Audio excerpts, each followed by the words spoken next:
Associate Director of the Institute of Catholic Culture. Deacon Sabatino is away at a national conference on the new evangelization. So I'm filling in for him tonight. Actually, I spoke with him this afternoon. He's having a great time meeting all sorts of wonderful people. They actually have over 8 bishops at that conference, including 2 archbishops from, I think, Los Angeles and San Francisco. Bishop Morlino is obviously there. He's very excited about coming to speak for us in a few weeks. And while we were talking, Deacon Sabatino mentioned that the bishops held a panel discussion on the new evangelization. And the participants were offered the opportunity to ask questions of the bishops. And one of the questions asked was, what is the single greatest crisis facing the Catholic Church in America today? And the answer was unanimous, and it was the lack of education for adults in our church. Yeah, not only that, the Institute of Catholic Culture was the only nonprofit represented out of a sea of different organizations actually doing that evangelization and education. So thank you all for being here tonight. Thank you.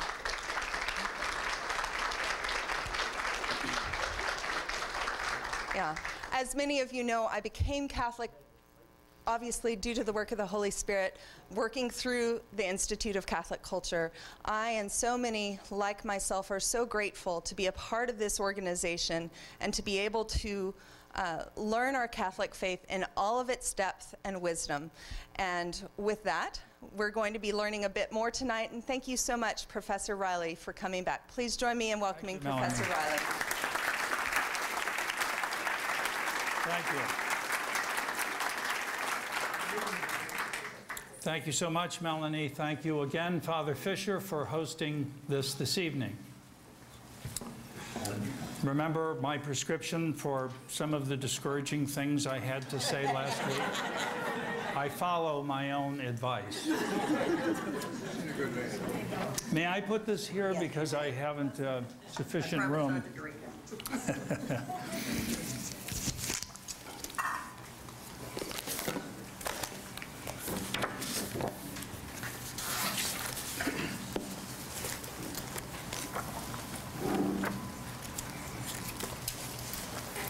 Well, it's interesting because last week my wife listened to some of the streaming audio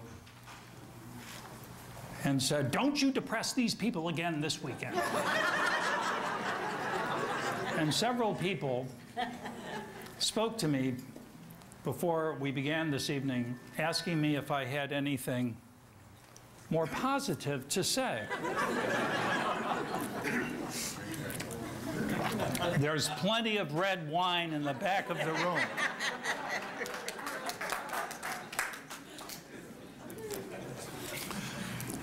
So I will start out with something along those lines.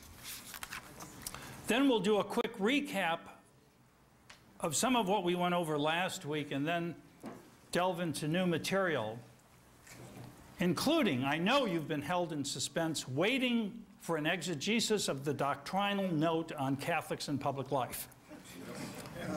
And in fact, I'm sure you'll be so anxious to read it that Melanie is going to post the link to the Vatican documents where you'll be able to find that. Now, here from the Ratzinger report from then Cardinal Ratzinger. Of course, he repeats the very thing we began with last week, that the role of the Church in any age is to direct our gaze to God, to direct our gaze to the crucifix, and not only to direct our gaze there, but also to get up on it and to suffer with Christ. So, the then Cardinal Ratzinger said, the place of the Church on earth can only be near the cross. He goes on to say, the Christian knows that history is already saved. That's the good news. The Lord of history, Christ is the Lord of history. History is already saved. that therefore the outcome in the end will be positive. We do not know through which circumstances and reverses we shall arrive at that great finale. We know that the powers of darkness will not prevail over the church, but we do not know under what conditions that will transpire." Unquote. That's pretty good news.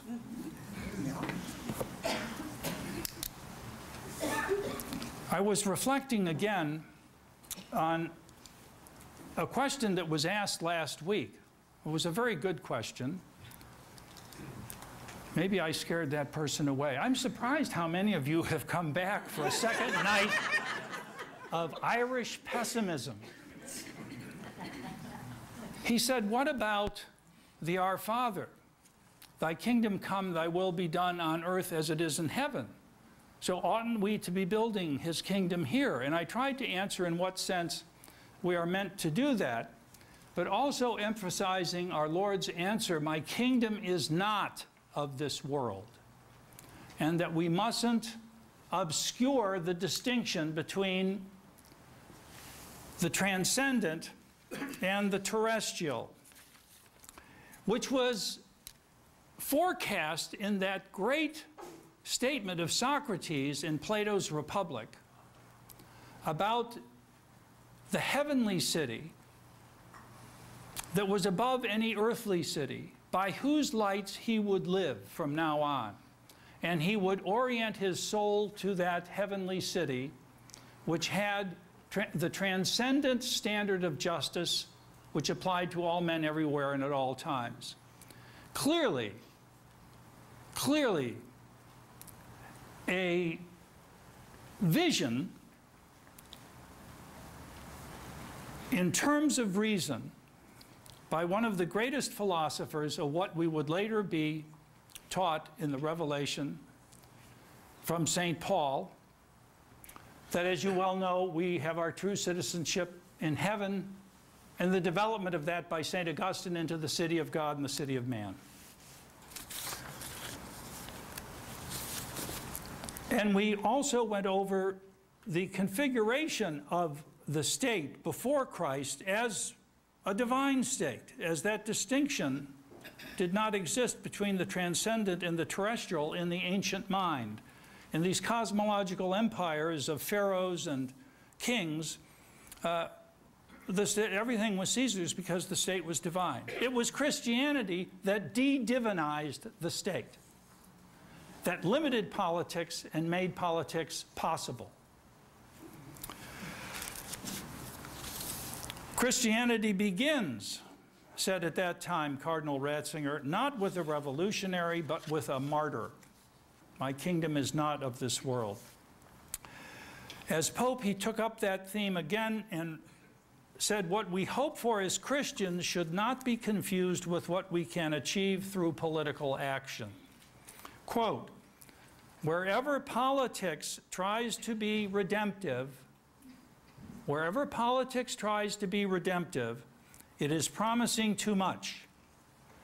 Where it wishes to do the work of God, it becomes not divine, but demonic. If politics usurps the spiritual order, the order of the soul, and tries to place it in the political order, the giant maw of the death camps opens, and the human slaughter in the name of the perfection of humanity begins. This is what Benedict was referring to. Now, the good side of that, Father Schall refers to in this way. The constitutional effect of revelation is the limited state.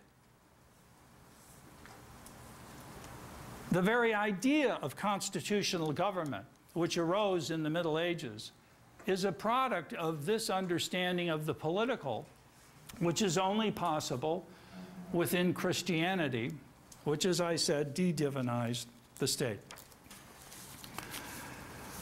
You know, the way in which Christ solved that problem that otherwise the state is tempted to undertake, we heard again in Mass today in the Agnus Dei.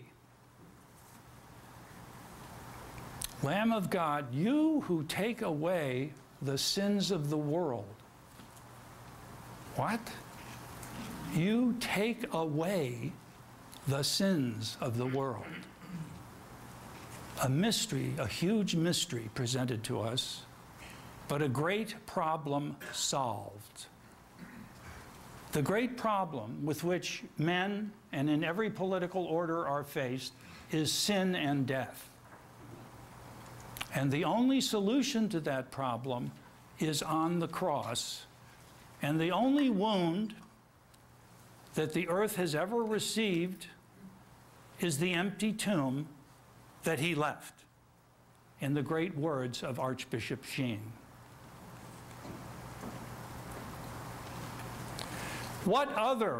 How could man have possibly imagined or hoped for or fathomed a suffering God? Yet that is what was revealed to us. I'm sure at some time in your life, through your own suffering, through the suffering of someone you loved, most particularly if you have ever witnessed the suffering of innocence, that you have not cried out in your heart, "Where is he? Where's God?" And then you remember, oh, there he is, on the cross,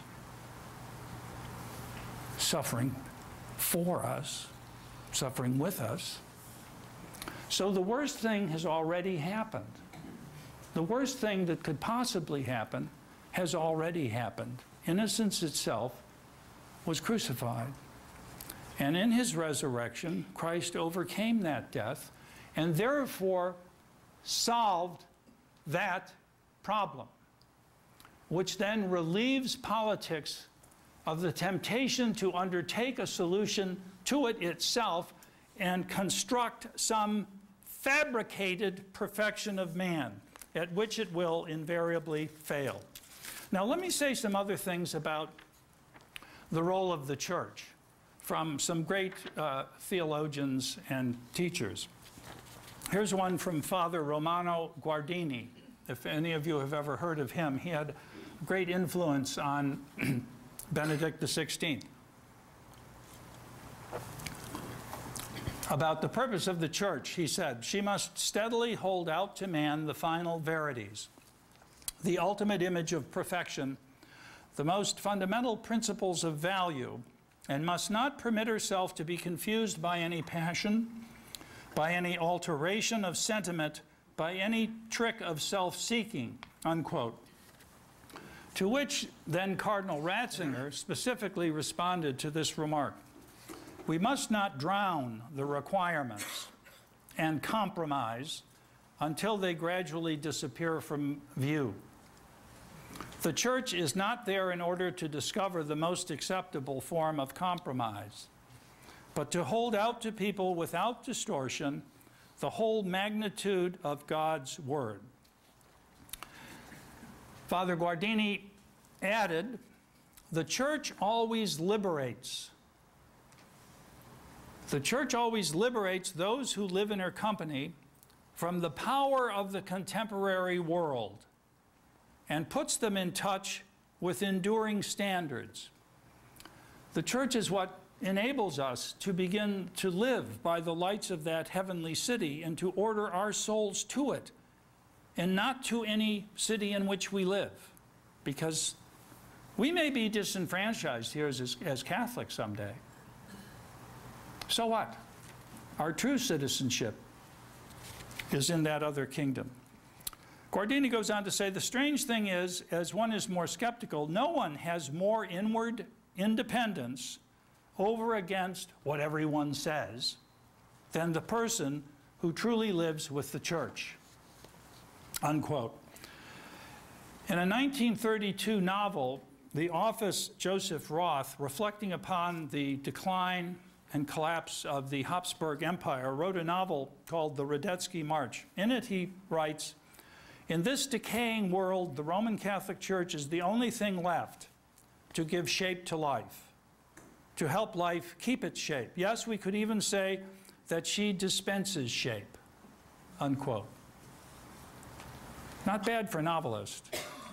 I mean, the shape is already there in our nature, but it's the church through its teaching that preserves the truth, the architectural plan of that shape, and preserves it through declining times. Cardinal Biffy put this pithily: "That which is eternal is not only more important, but is in fact more incisively contemporary than that which is merely contemporary. And that which is substantial and absolute is capable of influencing history more effectively than that which is, above all, relative to present circumstances."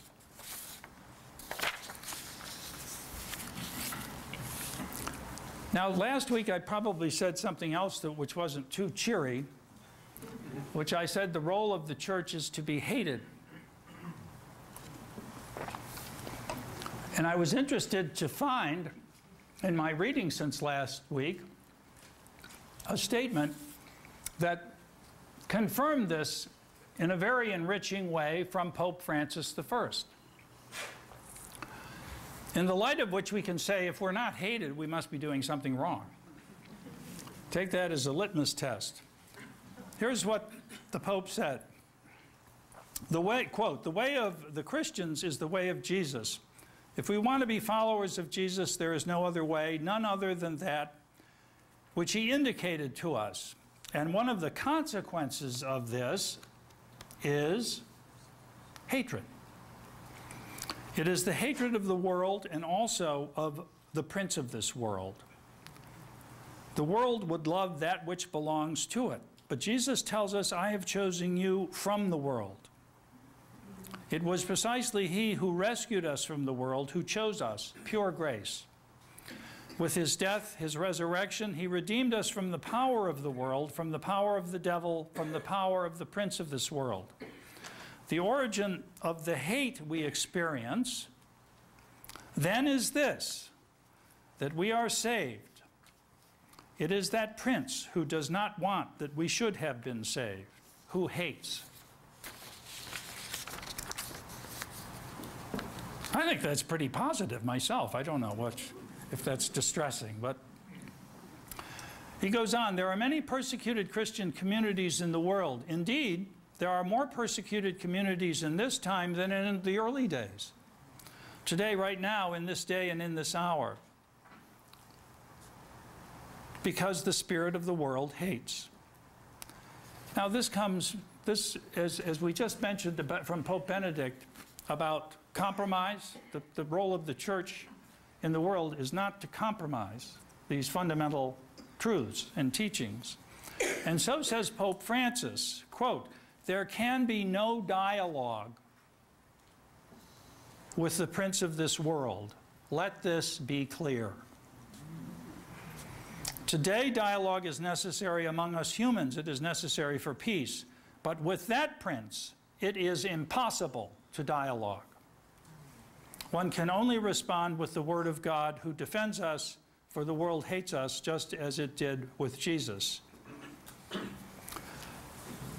So, he will do with us," speaking of the prince of this world, "only look," he will say, "just do this one small little scam. It's a small matter, nothing really. Let's let in openly avowed homosexual Boy Scouts. What? That's a little thing. Shouldn't every young boy be able to be a scout? And if he's an open declared homosexual, why should he not have the advantage of scouting? That's a little thing, isn't it?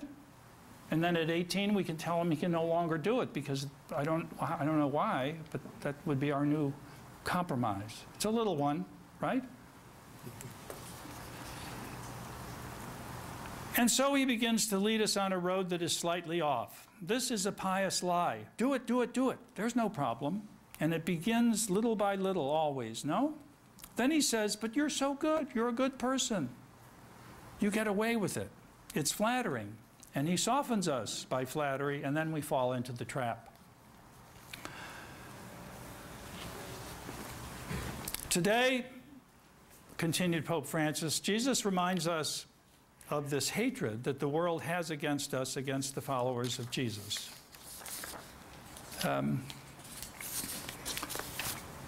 That's a badge of which we should be proud, because it shows we're not in dialogue with a certain power.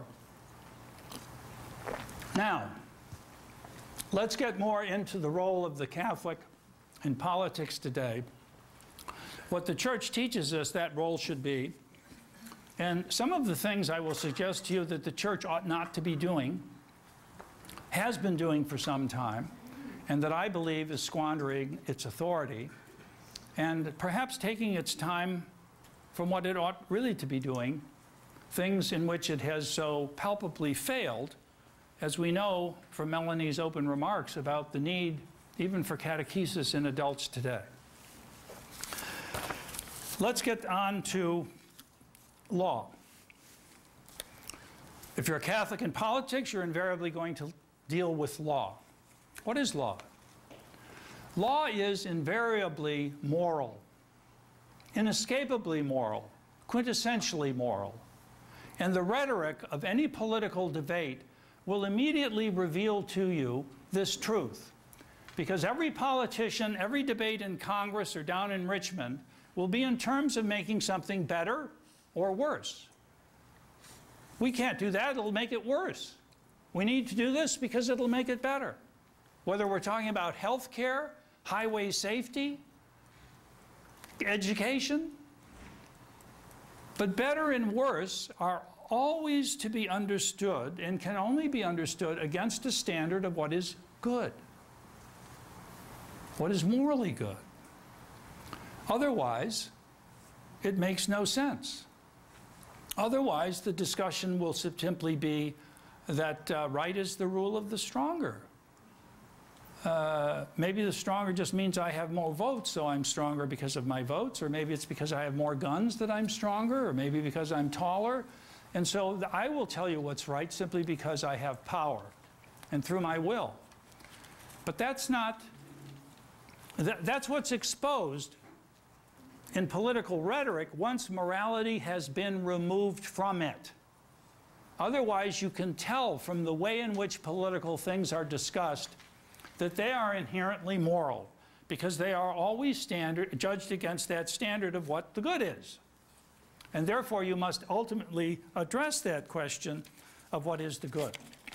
All right, here is Benedict XVI addressing the civil authorities in Milan, telling them that laws must find justification and force in natural law, which is the basis of an order in conformity with the dignity of the human person, surmounting a merely positivist understanding from which no ethical indication of any kind can be derived. Do you get that? No. Well, positivist law is precisely the kind of law that I just referred to that is constructed merely upon will and force and not upon morality. It means whatever law there is, whether it's installed by a tyrant or a dictator, it is simply the law without any moral judgment at its foundation or indeed applied to it. Thomas Aquinas, it is from precepts of the natural law. The natural law is the moral law, right? As we said, that great truth from Plato and Socrates, our souls are all ordered to the same transcendent good, which is what makes us human beings. That's what we mean by we all have human nature. There's not one good for me, another good for my wife, a third for my oldest son, even though he sometimes thinks so. And going on, there's not a separate good constituted for you. If there were, then you wouldn't be a human being and you'd be something else. There would be no common good. no common weal. And therefore, what then would be the foundation of law, which is supposed to serve that common good? That's what he means. That's what Aquinas means, that law has its foundation in natural law, which is the good toward which our souls are ordered by nature in the way in which we're made. That's a given. We don't get to make that up. So its precepts of the natural law is from, wait a minute, here we go. It is from the precepts of the natural law, as from general and indemonstrable principles, that the human reason needs to proceed to the more particular determination of certain matters. These particular determinations devised by human reason are called human laws, provided the other essential conditions of law be observed. An ordinance of reason for the common good. An ordinance of reason for the common good, made by him who has care of the community and which is publicly promulgated. All laws, insofar as they partake of right reason, are derived from eternal law. So natural law and eternal law, they all have their same source in the transcendent good, which of course is God. Okay. Now, here we are finally at the doctrinal note on some questions regarding the participation of Catholics in political life. This is from 2003, and it's terrific. I recommend anyone who's involved in public life that they read this. I'm going to read to you a couple of items from it and comment on them. Here's one. A kind of cultural relativism exists today, evident in the conceptualization and defense of an ethical pluralism. An ethical pluralism meaning, well, there's one good for you and one for me, and maybe you have a third good. That's ethical pluralism. Our souls aren't all ordered to the same good. There's not a single standard of justice, which sanctions the decadence and disintegration of reason and the principles of the natural moral law. Furthermore, it is not unusual to hear the opinion expressed in the public sphere that such ethical pluralism is the very condition of democracy. In other words, the fact that we all have separate goods mean we have to tolerate each other because there's nothing we can agree on as the common good. So it's not knowing, it's the inability to know anything which is the foundation of democracy, rather than the self-evident truths which are articulated in the Declaration of Independence and implemented in the Constitution. So your freedom is based upon ignorance, not upon knowledge. That's what this means. That ethical pluralism is the very condition of democracy. Of course that's not true. It makes democracy impossible because it denies the possibility of knowing a common good. And therefore the public order will simply degenerate into who has the power to impose their good on you. That's why Benedict XVI and why John Paul II before him spoke of the tyranny of relativism, and that there is a democratic form of the tyranny of relativism, which is just the right as the rule of the stronger under democratic guise. In other words, if there are enough of us to say marriage is between two men, then we can simply do that. That's the tyranny of relativism. To say that this unborn child is not a person and take its life, that is the tyranny of relativism, and that's what's being spoken of here. The history of the 20th century demonstrates that those citizens were right who recognized the falsehood of relativism, and with it the notion that there is no moral law rooted in the nature of the human person which must govern our understanding of man, the common good, and the state. Now, what's your role as a Catholic in politics today? It's to say this. It's to uphold this. However, it's not something else.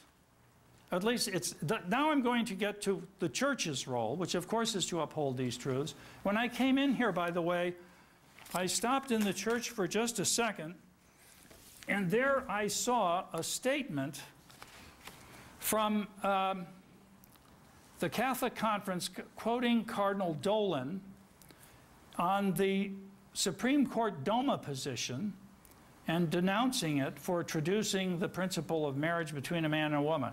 That's the role of the church. There it is. However,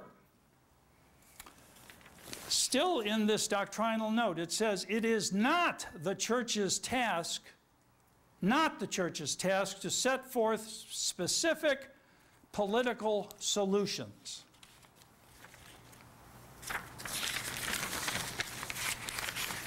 The church is not a public policy think tank to advise us as laymen, particularly us as laymen in the public sphere, in the public order, or in political life, what subsection B of Article A in the bill to improve the water supply should be. That's not its job. The church has no special purchase on these prudential moral considerations. We do, if indeed it is our role in the public political life to deal with these issues. Those are the things for which we're responsible and for which we must exercise our prudential moral judgments. And if a bureaucrat at the Catholic Conference gives his opinion, it's nothing more than his opinion, and has no authority of the church behind it.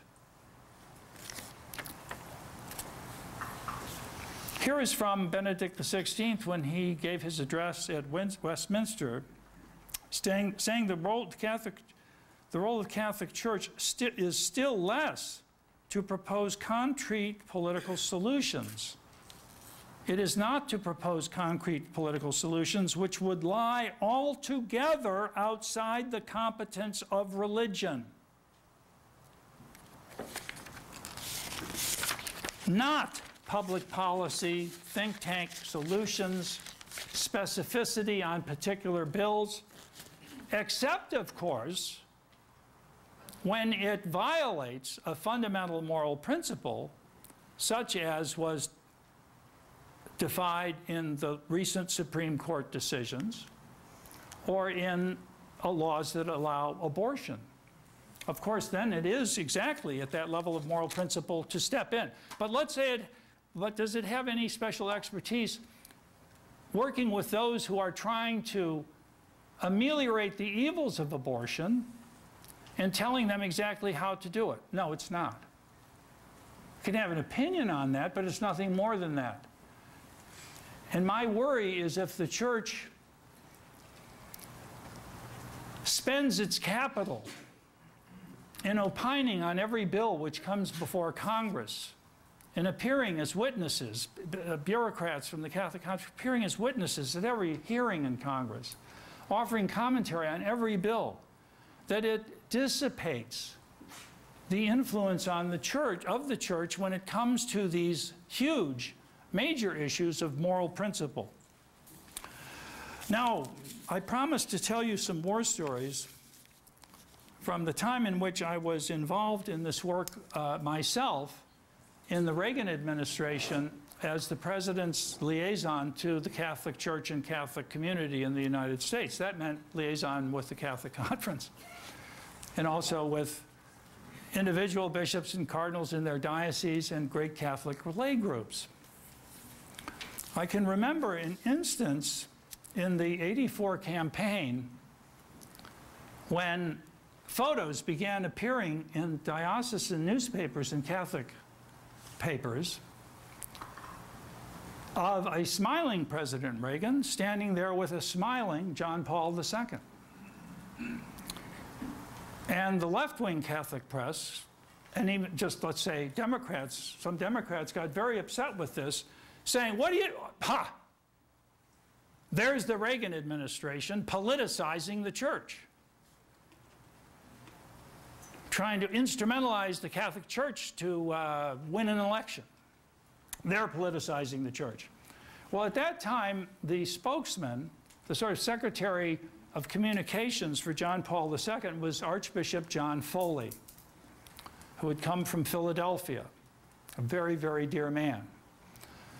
So he is confronted with these questions and answers this way.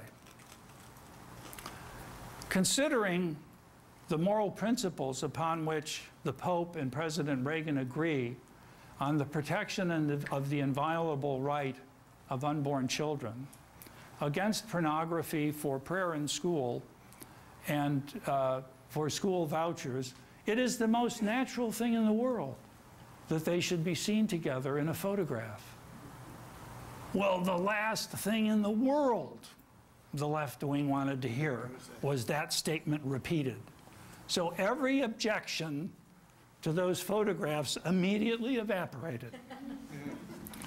And as you probably know, President Reagan, well before that, in 1983, did something really quite unusual for a sitting president, and that is he published an article, unsolicited, in the Human Life Review called Abortion and the Conscience of a Nation. All lovers of Lincoln and lovers of people of principle in politics, if you haven't read Abortion and the Conscience of the Nation, this is a magnificent statement by then President Reagan. And also, you know what he did at another time, which was quite controversial, was we showed Bernard Nathanson's The Silent Scream in the White House. And a copy of that was sent to every member of Congress.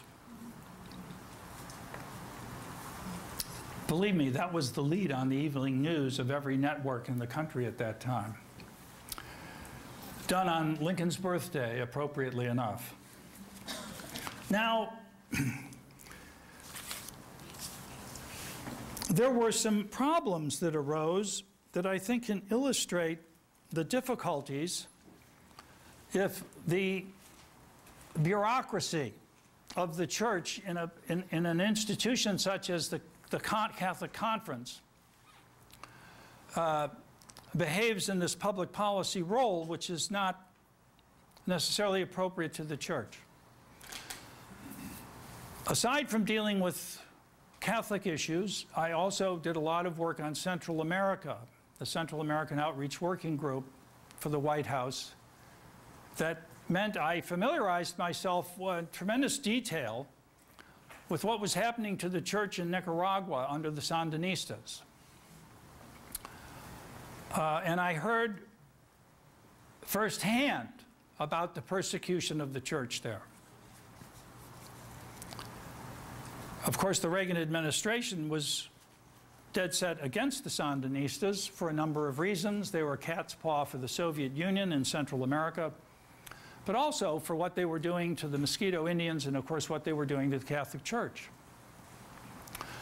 I had a couple of meetings with Cardinal Obando y Bravo of Managua, hearing from him and other priests details of this persecution against the church. And I said, Your Eminence, how is it that your brother bishops in the United States are not speaking out on this? He said, they must not be getting their mail. This wasn't uniform, by the way. I remember Bishop Rene Gracida from Texas actually came to the White House and spoke on a White House platform denouncing the Sandinistas for their persecution of the church there. But I can tell you in excruciatingly detail the opposition of the Catholic Conference staff to the president's policy in Nicaragua. And we would bring members of the staff in for meetings with the Assistant Secretary for Latin America, with National Security Council men, and I would hear a line over and over and over and over again, under no circumstances is it legitimate to use force. Well, what about if this happens? No, you can't do that. Well, what if they do this and it leaves no, under no circumstance? Well, of course, that's, I've studied just war teaching.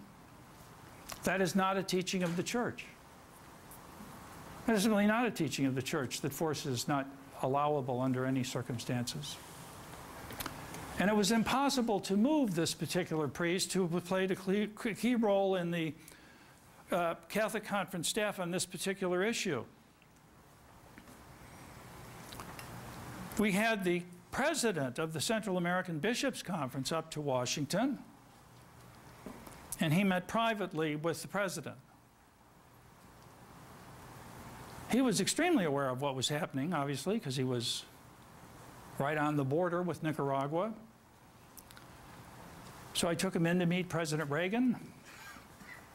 You know, I could then see the particular qualities of President Reagan as he was one of the few true Christian gentlemen I've ever met in my life. The dear Archbishop was practically hyperventilating when we were getting ready to go in, because it's a pretty big deal to just have a one-on-one with the president. Within seconds, he was completely relaxed in the armchair across from the president, who was thanking him for taking his time to come and share his thoughts on Central America. And they were talking like two old friends, just like that. So it's just a, and without going into details, I oughtn't, they had a very frank discussion in which the Archbishop said, Mr. President, you must try this, diplomacy, politics. If that doesn't work, you need to do this. If that doesn't work, try this. And in the end, you must be ready to do this. And let us say he did not exclude the use of force.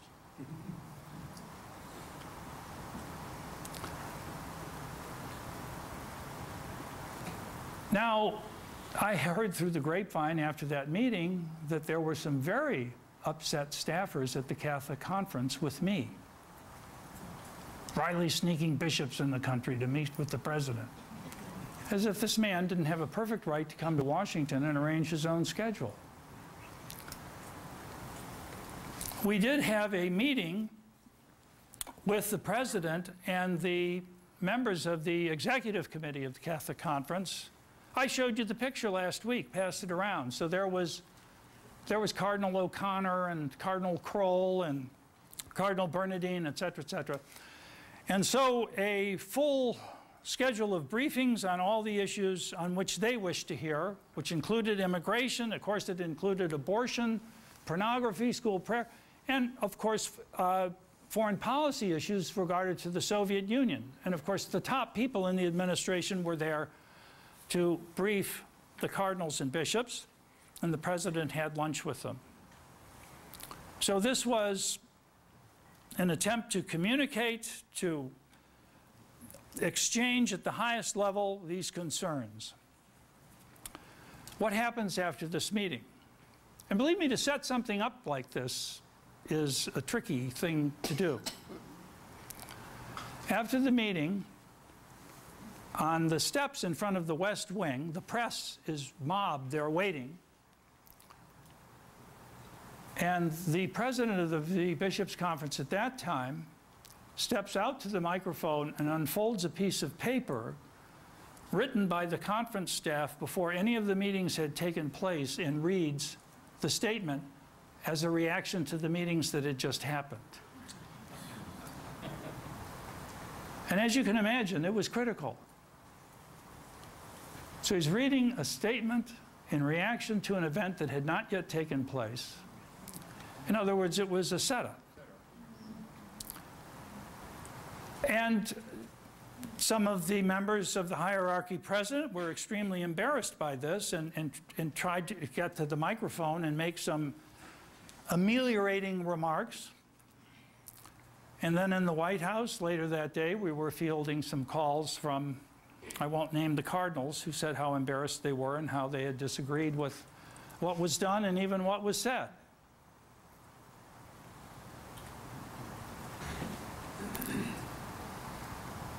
I think that makes my point.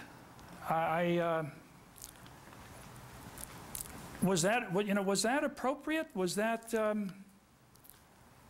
there was a certain point at which I have to confess we simply stopped working with members of the staff over there because we saw it wasn't really a fruitful exercise.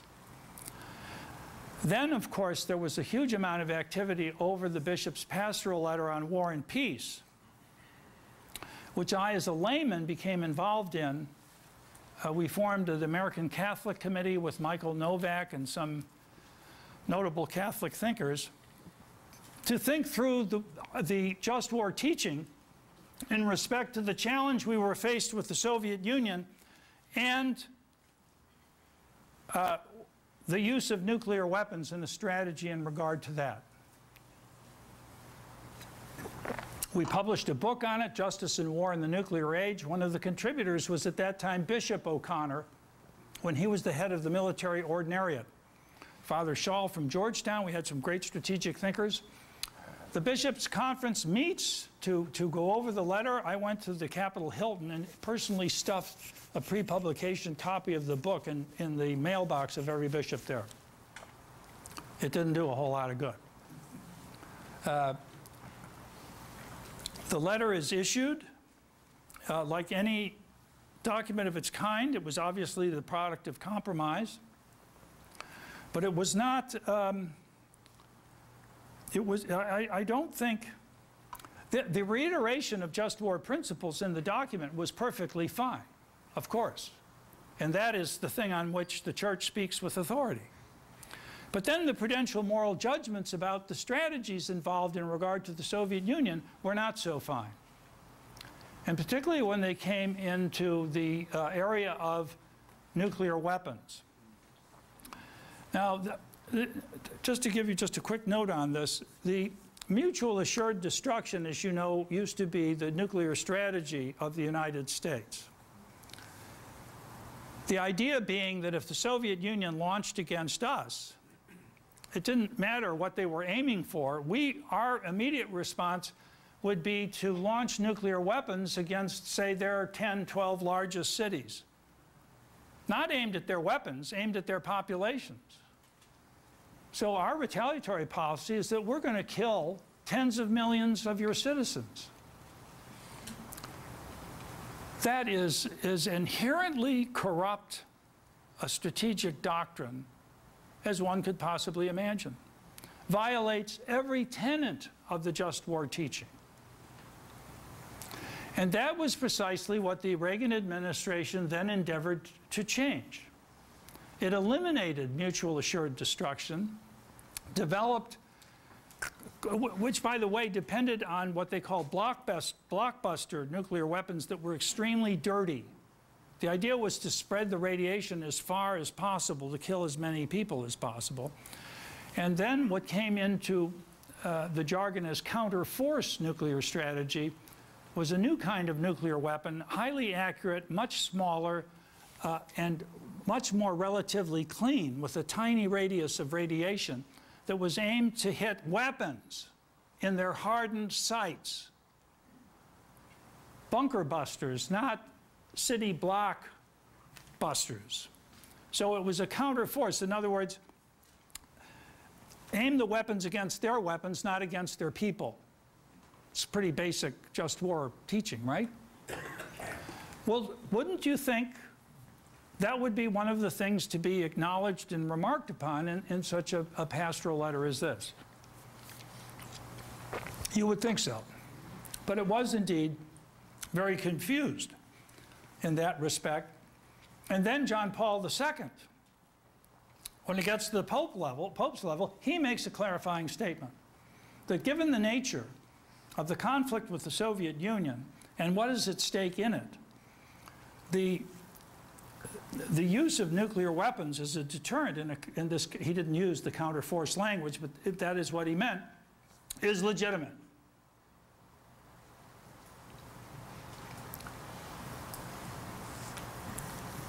So there you go with another example of this kind.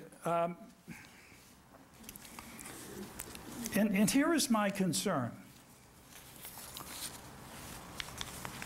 How productive is it for the church to be using its capital, its political public capital, in this way on issues in which it has no particular charism. It's just another public policy voice in the political sphere. If it's doing that, and people, it's simply,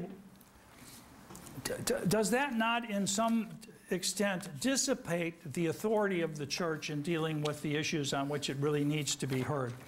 And that's what I want to move into right now.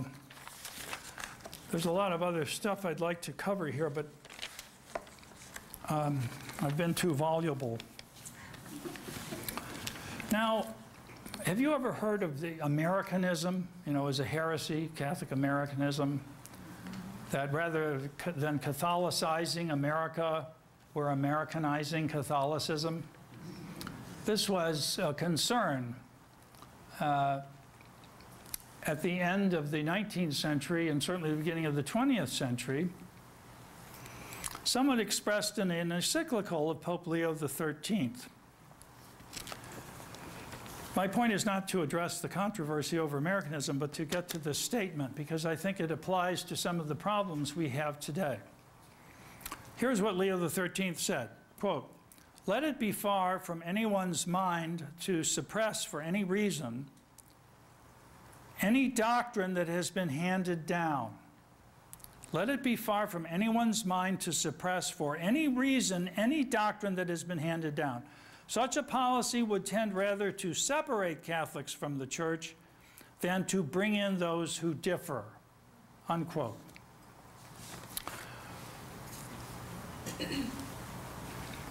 Can you think of any doctrines of the Church, maybe suppression is too strong a word, but that haven't been given sufficient attention in catechesis and in teaching and in preaching? Why is it today that 1 out of 3 Catholics leaves? Why are they separating from the Church? Let me suggest one particular issue, since it pertains to the statement issued on the same-sex marriage ruling from the Supreme Court. And this is from Cardinal Dolan, President of the U.S. Bishops' Conference. In an interview in the Wall Street Journal last year, quote, "We have grown hoarse saying this is not about contraception, this is about political freedom." Talking about the HHS mandate. And then Cardinal Dolan brought up the teaching of the Church on contraception and flatly stated that the bishops haven't taught it since the 1960s. Cardinal Dolan, the president of the Catholic Conference, saying this. The flashpoint, the Archbishop said, was Humanae Vitae. As you know, Paul VI's encyclical reasserting the Church's teaching on sex, marriage, and reproduction, including the opposition to contraception. So here's Cardinal Dolan.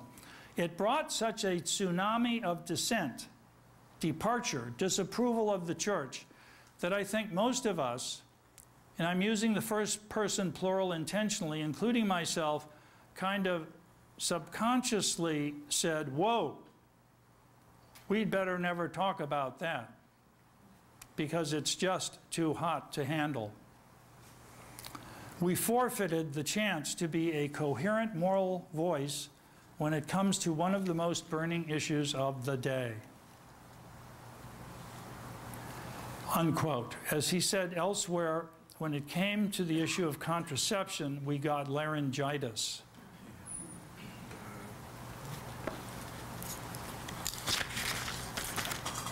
There was polling issued over the weekend by age group, particularly focusing on young Catholics, simply illustrating how large the majority amongst these young Catholics is in support of same-sex marriage. What happened there? I think instead of teaching on nuclear strategic doctrine, some failure in catechesis here took place that have left us in these straits. And now, of course, we are very vulnerable. How could it be that 25% of this country is Catholic, and we have been unable to affect the public realm to the extent to which we should be able? By the way, time for some good news. Who said the abortion issue was lost? What happened here the other week in Fairfax? The largest abortion provider in Virginia was shut down.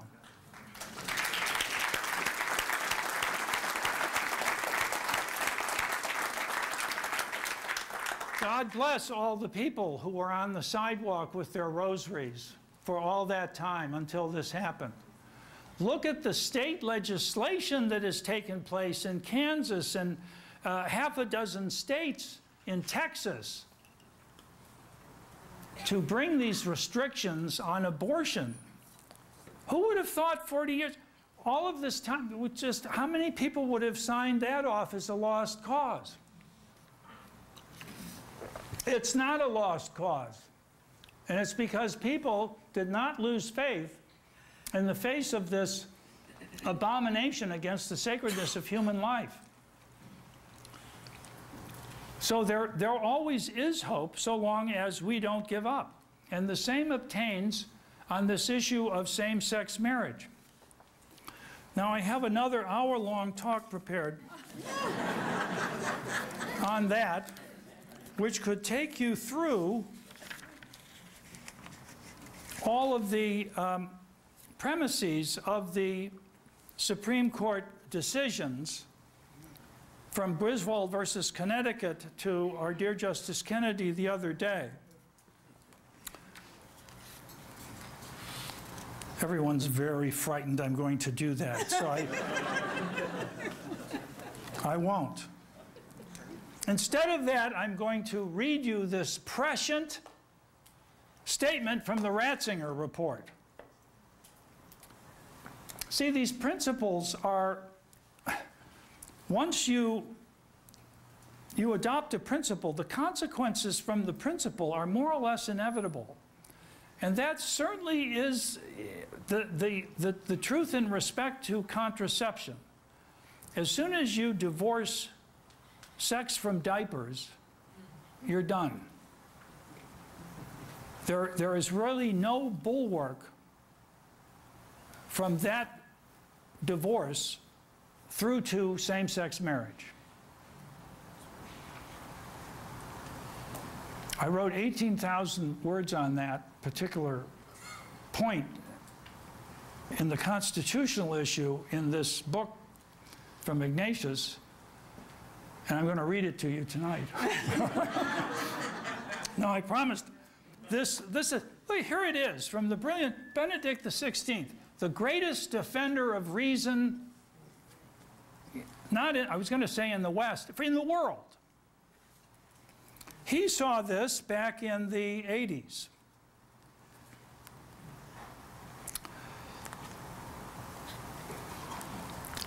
Speaking of the consequences of sexuality, which is no longer linked to motherhood and to procreation, it logically follows from this that every form of sexuality is equivalent and therefore of equal worth. Once you separate sex from diapers,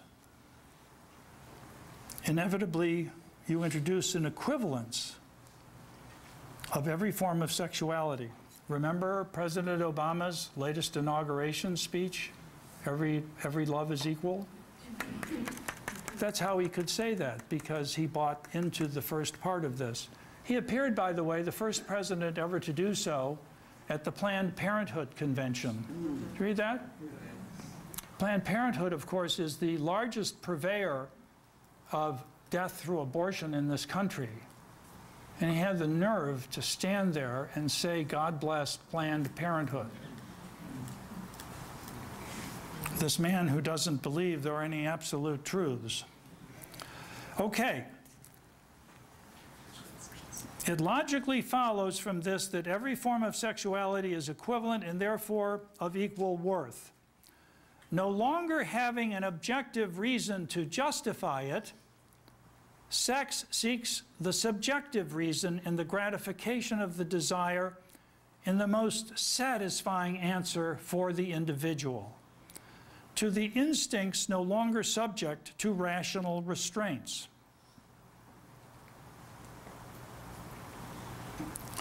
Everyone is free to give to his personal libido the content suitable for himself.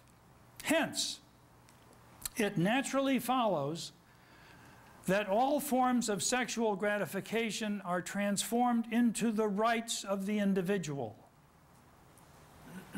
Thus, to cite an especially current example, homosexuality becomes an inalienable right. Given the aforementioned premises, how can one deny it? On the contrary, its full recognition appears to be an aspect of human liberation.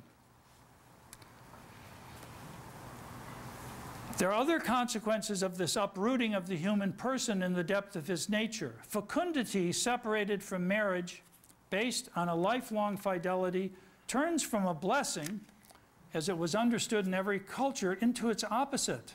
That is to say, a threat to the free development of the individual's right to happiness. Thus, abortion, institutionalized, free, and socially guaranteed, becomes another right, another form of liberation. Can't say he didn't see it coming. Melanie, you're not as good with the signs as Deacon Sabatino is, but I have a suspicion that, are we near the, I'm fine? Okay, the Bowers versus Hardwick decision.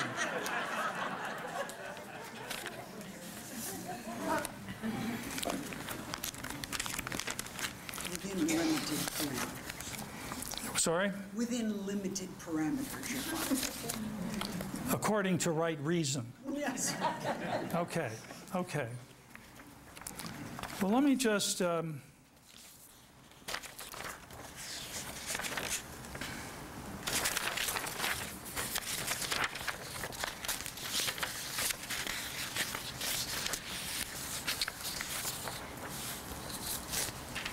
know, I've got a wonderful section here on how Obama evolved into support of same-sex marriage from his opposition to it as a Christian into his endorsement of it. And of course, Biden's too. Okay, I'm going to tell you one other thing.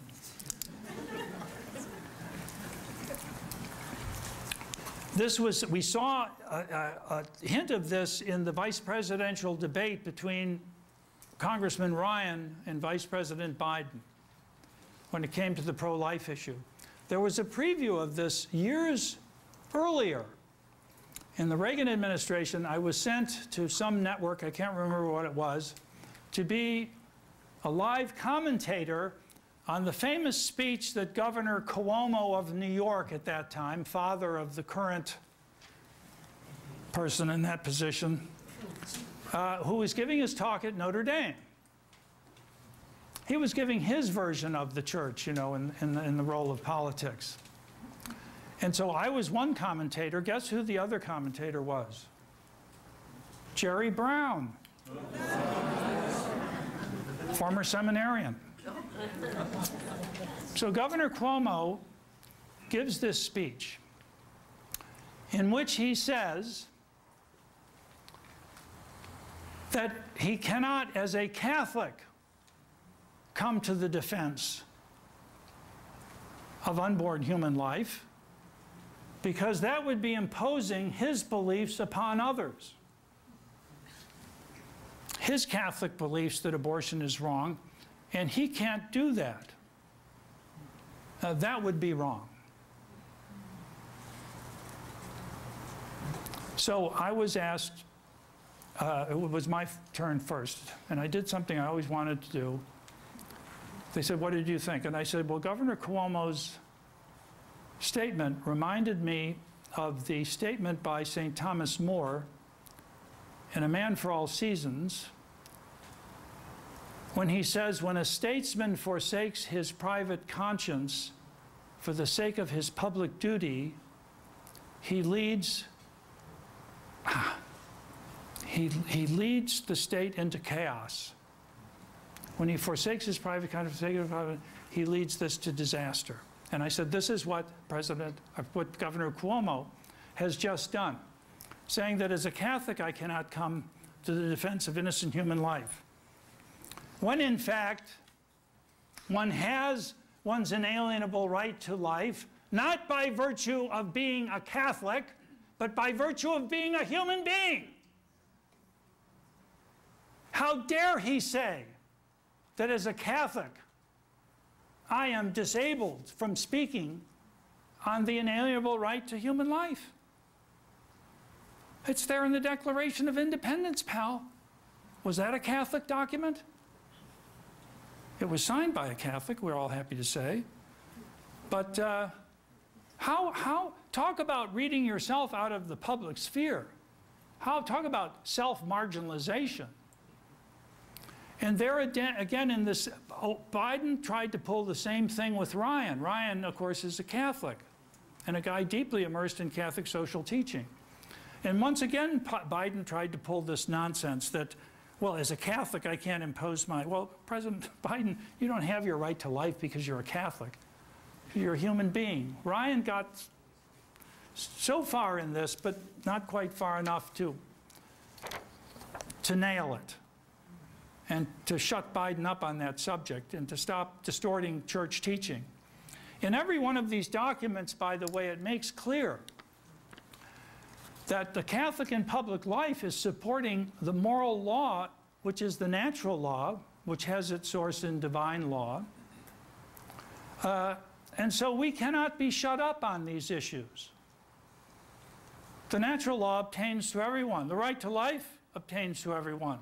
The evil of pornography affects everyone. If you're a non-Catholic or you're an atheist, it still will destroy your life and probably that of your family.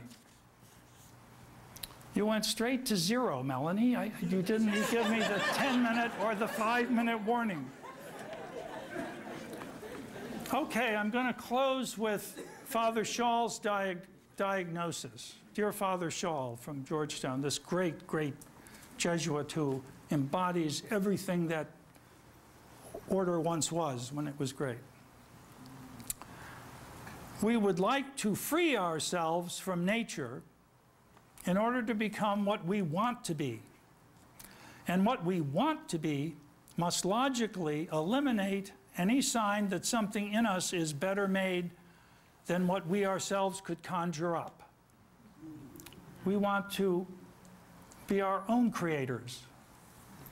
We don't want to be what was created and given by God, because within us we have the image of God. And that constricts some of the things we want to do. That's the moral natural law. The result, this result is why so much of our contemporary life is taken up with ways of life that deny marriage, children, and seek to glorify ways of life that are intrinsically opposed to them. To achieve this latter goal of complete independence from God, we must lie to ourselves about what we are. No one, Plato said, wants a lie in his soul about the most important things, a lie about what is. But if we do not want to replace God with our own definition of ourselves, if we do want to replace God with our own definition of ourselves, we must lie to ourselves deceive ourselves about what we are. We must seek ourselves independently of what we ought to be. If we succeed in this endeavor, we will make ourselves into monsters and oddities." Unquote. Well, we in the church, with the church, stand together against this. And this is the role of the church in politics today. We are going to be the new Skellig Rocks of the 21st century. We are going to fight for and preserve these truths of our very nature given to us by God. We're not alive at this particular moment in time and history by mistake. God knew from eternity that He was going to place each of us here and now facing this particular challenge in our lives and in our families. So there's nothing accidental, there's nothing to mourn about this. This is providential. And therefore we have to react in God's grace and with His prayer to stand for the truth, He being, of course, the truth. Thank you. Could you comment on the role, not just of broadcasting, but of explicitly religious broadcasting by the government of the United States of America into the Soviet Union, its role in undermining communism there? Well, thank you for that question, because it's an area in which I worked at the Voice of America and the U.S. Information Agency. We have a lot to be proud of in terms of the government broadcasting to what used to be known as the captive nations by Radio Free Europe, Radio Liberty to the Soviet Union, and then the Voice of America in general. There was religious broadcasting. I knew well the Russian Orthodox priest who used to broadcast into the Soviet Union. And of course, our job was to present and explain the principles of the United States, including freedom of religion, freedom of conscience, and examples thereof in the life of this country at that time. And it was wonderful, it was powerful. I'm very sorry to say that the effect of our public diplomacy is now in the reverse direction. And Gay Pride Day, Gay Pride Month is celebrated in our embassies abroad, officially, mandatorily. And you can imagine how many friends that makes us in the Muslim world and elsewhere. So the light from the city on the hill is casting some very dark shadows as a result of the denial of some of our founding principles. I tried to be short, Melanie. That was great, thank you. Professor Reilly, you wrote some very good articles about the homosexual question and brought out the importance of the good of the marriage between a man and woman and the good of society. But there's also the question of the good of the people with the homosexual condition, and that good is not really being addressed. They really need to address a psychological maturity question that eroticism does not address. Do you think it is going to be possible to communicate that our excuse me, our love for these people consists of trying to help them to address their real needs? Well, I thank you for that question and for your kind remarks. I think it's mandatory and it's a requirement of charity. The worst thing you could possibly do is celebrate someone's homosexuality with them, to join in the celebration, which means to simply join in the lie and in the rationalization that they're using for their sexual misbehavior. I always use the analogy with alcoholism, as I've known some pretty committed alcoholics in my life. Would it be an act of charity to celebrate their alcoholism with them? Or to institute an alcoholism pride day? To encourage it? To endorse it? To embrace it? No, because it's self-destructive. It will harm them. It will kill them eventually, unless they can gain control over themselves. Likewise, in respect to love, love is different depending on the subject and the object of the love. I like to ridicule Biden because he said it's all a matter of who you love. I said, well, it's grammatically incorrect. You have two subjects without an object, which is the problem with same-sex marriage. It's whom do you love? Whom do you love? The love of a parent for a child, the love between a brother and a sister, the love between friends, all of these are different. And to sexualize them would be a tremendous misunderstanding of the nature of that love. The love between a man and a woman in a marriage is unique because only it is unitive and procreative. Only it. Only it can be unitive. Otherwise, the pieces don't fit. Only it can be procreative. And by its nature, it's both of those all the time together. So to say that, and what you could say is that sex outside of the marital commitment always harms those who are engaged in it, whether it's heterosexual or it's homosexual. Love seeks the perfection of the loved one, always.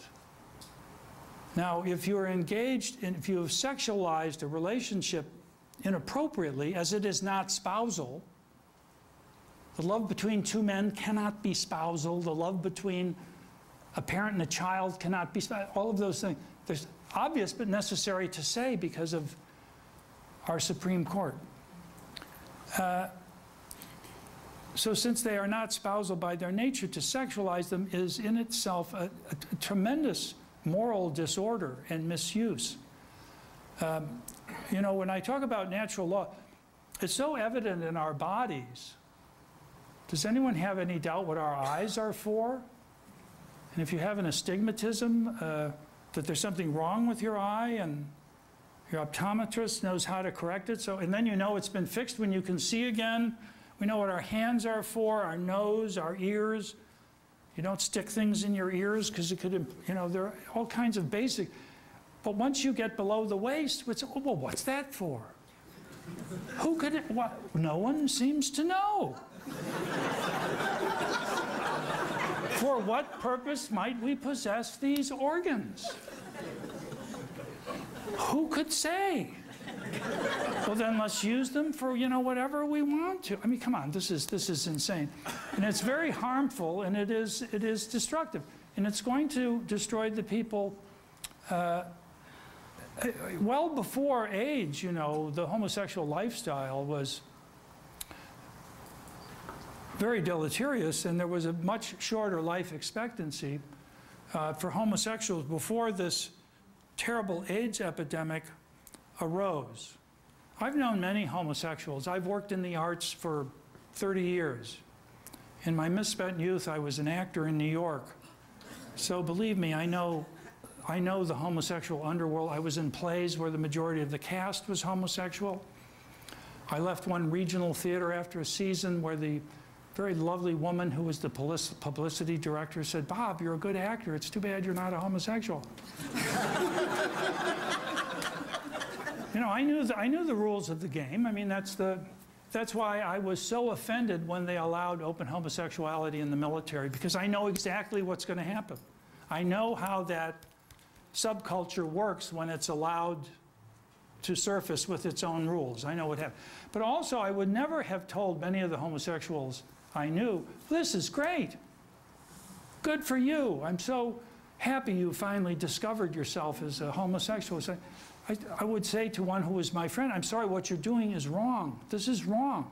No, Bob, it's just a form of entertainment. I said, no, it's going to destroy you. It's going to harm you. And he was dead. He died of AIDS. Even when I was in college, before I really understood this kind of stuff, I was debating my senior year, walking along with a classmate. And he was clearly a moral relativist, and we got down to the basic principle of non-contradiction. That a thing cannot be and not be, cannot be and not be in the same time, same place, same way. Unless you agree to the principle of non-contradiction, you really can't have a conversation. He said, well, I'm not so sure that's, someday we may find that's not quite, there could be some other, and I said, well, our conversation's over. We can't have a conversation. I didn't know at the time he was homosexual. While still a young man, he died of AIDS. He denied the principle of non-contradiction, and the principle of non-contradiction denied him. That's what happened. It would not be an act of charity to say to him, accept yourself, celebrate it. It would be an act of charity to point out how destructive to him and his partner or partners this would be. And while there may be some people disposed to this particular moral disorder, whether they're congenitally disposed or whether they've acquired this disposed, whatever it is, we're all disposed to some form of moral disorder or not. At least some Irishmen are. I've heard some of them. Anger, alcohol, other problems. So we're all disordered. It's not as if there's something particularly wrong. Well, I mean, it is a serious cross to bear for these people. It's a very serious, tough thing. But the way out of it is the way of Father John Hardin, the great Jesuit who started the courage groups and the ones who work with homosexuals that way, to live, if they cannot be reoriented to heterosexual life, and there is a high success ratio amongst homosexuals who wish to do that. Not all of them, but a significant amount of them. But even if they can't, that a chaste life is possible. Now, why would that be any harder than it is for any heterosexual single person who's also supposed to live a chaste life? Husbands and wives are called to live chaste lives of fidelity. The political principle is chastity because it's the principle of family. And when you allow it to be violated, you threaten your whole political order. That's in the first part of the book. It'll be out next year. Sorry. Way too long. I'm sorry, Melanie. That was way too long. You're forgiven.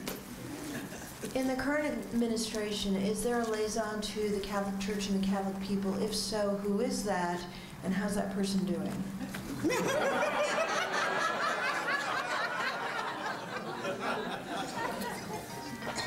I don't know.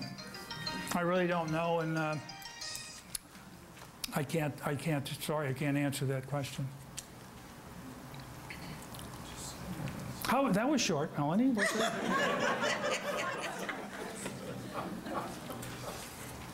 I mean, what would they have to talk about? I mean, they could talk about certain. I was shown a letter by someone on Capitol Hill from a bishop ahead of one of the conferences on, social justice, whichever one it was at the conference, that was condemning a budget reconciliation put forth by Congressman Ryan, one of the real Catholics in Congress who's immersed in Catholic social teaching, who's dedicated to ameliorating poverty, saying it was immoral. What business did he have of? I mean, he knows the budget better than Congressman Ryan. Maybe he was in touch with the liaison from the Obama administration, but I don't know. And I do want to go ahead and take one online question, and now I'm going from memory, but it was Tio, who I think is local to Alexandria, so to you. Hey. He was wondering, what should a Catholic do when having to vote with two candidates who are basically, you're having to vote for the lesser of two evils? It's mandatory to always choose the lesser of two evils. Right? I mean, that.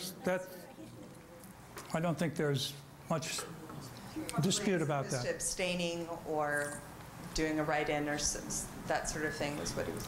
Well, I can tell you in political life, you are often presented with a selection of bad things, and you have to choose, and you must choose the lesser evil. That's why I think the church is very clear on the question of abortion to support those who are doing something to ameliorate the evil from it. They might not be 100% pro-life, but they will agree on imposing health requirements on the abortion clinics that will restrict their activities, or they will put a trimester limit on abortions or something like that. And so in a case like that, though abortion is a grave evil, it is morally obligatory to vote for the lesser of it to try to ameliorate that evil without conceding in any way the principle that it is evil. I have two questions on one area that I would like to ask you. I don't know if Melanie will allow that. Regarding the HHS mandate, it would seem to me that the way the church is handling this, Cardinal Dolan, based on what you say, would be a proper role in the church today. And my question would be then, should the government decide to pursue, not back off of where the government is, and should the church not back off from its position, which I would hope the church would not do,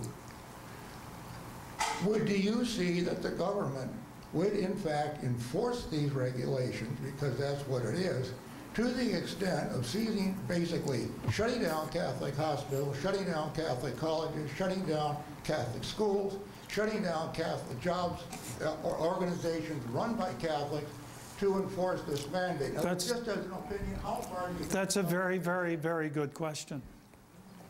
We are at the Thomas More moment. And if you remember last week, I read a section from Bishop Luverde's magnificent letter that was read from all the pulpits, co-signed with the Bishop of Richmond to all the Virginia dioceses, saying we cannot and we will not comply with this law. But the church is very vulnerable here because, as you may know, Catholic Charities receives 2/3 of its funding from the government. Catholic Relief Services receives 2/3 of its funding from the federal government. That gives some leverage to the federal government. It's a compliment to the church in a way, because they know the church as a charitable institution is going to do more for a dollar than other civic institutions. But it also puts it in this very uncomfortable situation now that it is forcing through this mandate. You can remember one thing, and this is a line from the great Catholic apologist Peter Kreeft. The first bishop to take a government grant was Judas. So that this is now, this is the time of truth. I think that this government is going to force the moment, and it will depend on the political price it has to pay to do it, and the political price it has to pay to do it will depend on us. That's our role in politics today, to raise the price for them to attempt to force this on us. And of course, it is the job of our bishops and our pastors to hold up their end of this deal. So we'll see. It's going. This is the moment of truth. Oremos. Thank you so much. Oh, thank you. Professor Reilly.